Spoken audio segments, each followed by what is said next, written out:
Para falarmos do assunto de hoje, imagine a seguinte situação. Você vai viajar de avião. Você embarca, coloca os cintos, o avião decola. A uma determinada altura, ele se estabiliza e prossegue viagem, voando a uma velocidade de 900 km por hora. A manutenção constante dessa velocidade até o procedimento de aterrissagem é um exemplo claro daquilo que em física é chamado movimento uniforme. Oi, e aí moçadinha, estudando? Olha, começo de ano, começo de estudo. Não se esqueça que o vestibular contempla, premia o garotinho persistente, o garotinho que faz a sua campanha. Nosso assunto física, particularmente cinemática, um assunto que cai muito. E hoje é o dia de movimento uniforme. O movimento mais simplesinho que tem, mas um movimento importante, um movimento que cai muito no vestibular e, além do mais, um movimento básico para o entendimento de outros movimentos mais complicados. Bem, pessoal, qual é a definição de movimento uniforme? É todo movimento em que a velocidade escalar se mantém constante e não nula. Velocidade escalar, constante, diferente de zero. Então, aquela velha história, carrinho sobe a montanha, desce a montanha, sempre com a mesma velocidade. Ponteiro do velocímetro cola lá nos 100 km por hora, digamos, e se mantém naquela posição durante todo o transcorrer do tempo. Aqui está para você um modelinho de movimento uniforme. O nosso herói Micrinho, né, correndo ao longo dessa escala. Então, aí você repara, Micrinho correndo ao longo dessa escala. Suponhamos que as figurinhas apontem a posição do Micrinho de 1 em 1 segundo. Então você repara que por segundo ele percorre 1 centímetro. 1 centímetro por segundo. 1 centímetro por segundo. Sempre assim, nunca muda. Então esse é o movimento uniforme. Agora é fundamental que você saiba as fórmulas para matar os probleminhas desse assunto. Quais são as fórmulas de movimento uniforme? Ora, a primeira delas é aquela velha formulinha de sempre. Velocidade escalar, variação de espaço pelo intervalo de tempo.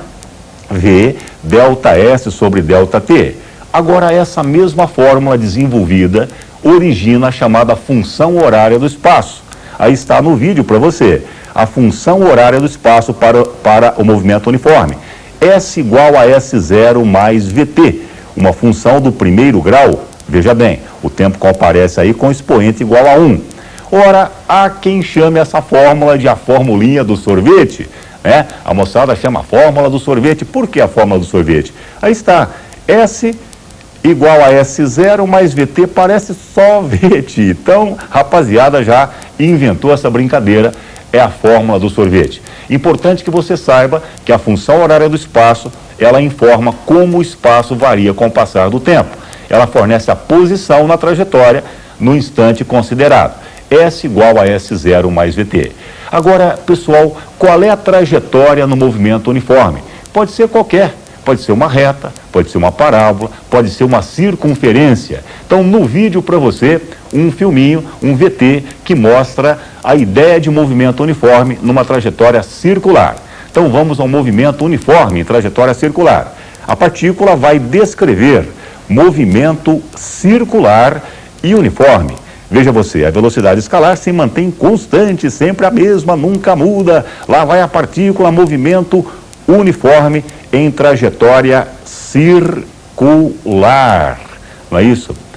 Agora, você sabe o que é movimento progressivo? Você sabe o que é movimento progressivo? É o movimento que se realiza no sentido positivo da trajetória. É um movimento em que os espaços crescem. Então aí está no vídeo para você, Micrinho em movimento progressivo. Lá vai Micrinho, pessoal, percorrendo a trajetória no sentido positivo. Olha ele aí. Como é que é o gráfico espaço-função do tempo? Ora, é crescente. Agora, no movimento uniforme, o gráfico deve ser uma reta, porque a função que gera o gráfico é do primeiro grau. Não é isso mesmo? Então o gráfico é uma reta oblíqua, conforme você pode reparar. Veja, o tempo passa e o espaço cresce conforme uma reta oblíqua. Como é que é o gráfico da velocidade escalar função do tempo? Ela é constante. No caso do movimento progressivo, constante, positiva, conforme você pode reparar aqui no nosso visual. Então veja, gráfico, velocidade função do tempo, a velocidade escalar, uma constante. Você sabe o que é movimento retrógrado? é aquele que se processa no sentido negativo do eixo dos espaços. É aquele em que os espaços decrescem. Então aí está micrinho, mais uma vez, agora em movimento retrógrado, percorrendo a trajetória no sentido negativo. Como é que é o gráfico espaço-função do tempo? Ora, decrescente, correto? Decrescente. E se o movimento é uniforme, particularmente uniforme, o gráfico é uma reta oblíqua descendente, conforme você pode reparar aqui na nossa ilustração. O tempo passa e o espaço decrescendo segundo uma reta oblíqua, não é? Como é que é o gráfico da velocidade? Constante, só que agora, pessoal, constante negativa. Movimento retrógrado, velocidade escalar, é negativa, conforme nós podemos ver aqui. Então, vejamos, movimento uniforme, retrógrado, velocidade constante e negativa. Não é isso mesmo? Muito bem, mas não adianta a gente só falar de teoria. A gente tem que fazer também exercícios, são fundamentais. E vamos ao primeiro exercício da nossa aula de hoje. Aliás, antes de passar ao primeiro exercício, eu gostaria de colocar 2 resuminhos para você fixar o que a gente comentou inicialmente. Então vamos lá, o primeiro resuminho para você. Olha aí, no movimento uniforme, a velocidade escalar é constante, correto? Essa palavra deve ficar muito clara para você. A velocidade escalar é constante, ok?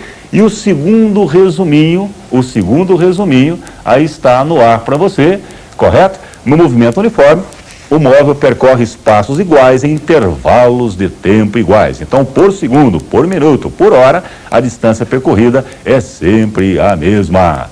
E agora sim, moçadinha, o primeiro exercício.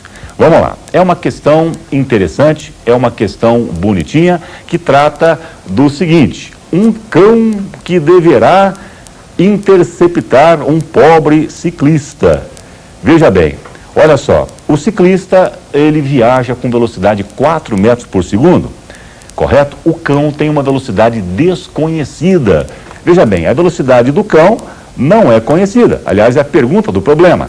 A velocidade do ciclista, 4 metros por segundo, movimento uniforme. O cão também está em movimento uniforme. Muito bem. As dimensões envolvidas aí estão no nosso esqueminha, conforme você pode reparar.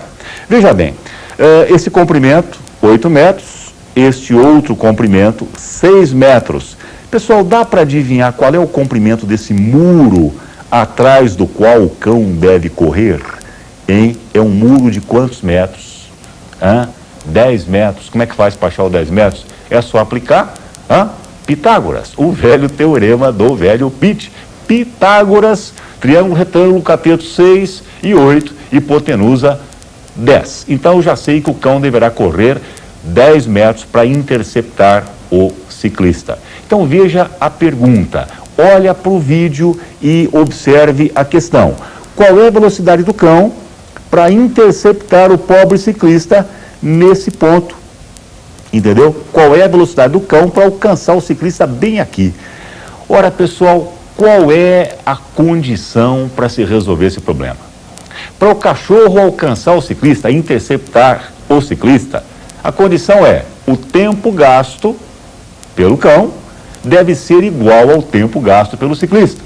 O tempo gasto pelo cão para percorrer 10 metros deve ser o mesmo tempo gasto pelo ciclista para percorrer, não é? 8 metros. Aí está o micrinho contando isso para você. Condição de interceptação: tempo do cão igual ao tempo do ciclista. E vamos então ao equacionamento. Vamos aos cálculos. Veja bem, a forma que eu vou usar é aquela velha formulinha: velocidade, espaço sobre tempo. Daí eu tiro que tempo é espaço sobre velocidade, correto? Então, equacionando tempo do cão igual ao tempo do ciclista, eu terei essa expressão: 10 sobre V cão, veja que 10 é a distância que o cão deve percorrer, sobre V cão, tem que ser igual a 8, que é o que o ciclista percorre, sobre 4, que é a sua velocidade. Efetuando a conta, você vai obter quanto? Resposta, lá está no vídeo para você: 5 metros por segundo. Então o cão deve correr com 5 metros por segundo para interceptar o pobre do ciclista. Tudo bem, pessoal, uma questão bem típica de movimento uniforme. Agora, uma outra questão que caiu no vestibular da FUVEST. Atenção, vestibulando, FUVEST para você. Olha só, nós temos aqui o seguinte: uma partícula deverá partir do ponto A, deverá se refletir aqui no ponto B, depois no ponto C, depois no ponto D e deverá retornar ao ponto A. Eu estou supondo que essa mesa seja uma mesa quadrada e o lado tenha comprimento L. Eu estou chamando cada um desses comprimentos parciais aqui de X. Tudo bem. Essa é a primeira parte do nosso problema. Correto? Então a partícula deverá fazer esse ping-pong, não é? Parte do ponto A, vai em B, vai em C, vai em D, volta em A, percorrendo então ao todo 4x. Mas antes de mais nada, eu gostaria de calcular o comprimento de x. Veja bem o que é o comprimento x no nosso desenho. O comprimento x pode ser calculado por Pitágoras, pelo teorema de Pitágoras. Não é isso mesmo? Então, facilmente, eu posso calcular o x aplicando Pitágoras. Veja aí no vídeo. Por Pitágoras, x ao quadrado, que seria hipotenusa ao quadrado, é igual a L sobre 2 ao quadrado mais L sobre 2 ao quadrado. Efetuando a continha, eu vou tirar que x é L raiz de 2 sobre 2, correto? Ora, a partícula percorre 4 vezes esse comprimento. Então veja bem aqui no nosso vídeo o cálculo seguinte: velocidade, nesse primeiro cálculo, distância sobre tempo. Então 4x sobre o tempo, não é? 4 vezes L raiz de 2 sobre 2 sobre o tempo. Correto? Isso vai dar um V1, veja você, de 2L raiz de 2 sobre ΔT. Correto? Mas o nosso problema tem uma segunda parte. A mesma partícula, ela vai ser lançada de outra forma. Veja aqui no nosso vídeo. Olha só, ela vai partir do ponto A, vai ao ponto C, reflete, volta ao ponto A. Percorre, portanto, ao todo, ida e volta, 2 L's. Não é isso mesmo? Muito bem, a velocidade nesse caso fica expressa como você tem aqui no vídeo. Olha bem, velocidade, distância sobre tempo, velocidade 2 L sobre ΔT.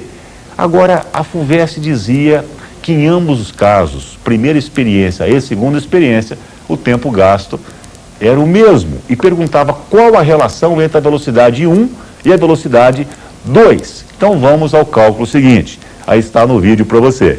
V1 sobre V2, a relação de velocidades é 2L raiz de 2 sobre ΔT, que é o valor de V1, sobre 2L sobre ΔT, que é o valor de V2. O ΔT cancela, correto? E eu obtenho finalmente que V1 sobre V2 é igual a raiz de 2. E ficamos aqui com movimento uniforme, prometendo uma próxima aula sobre esse mesmo assunto. Até lá, pessoal.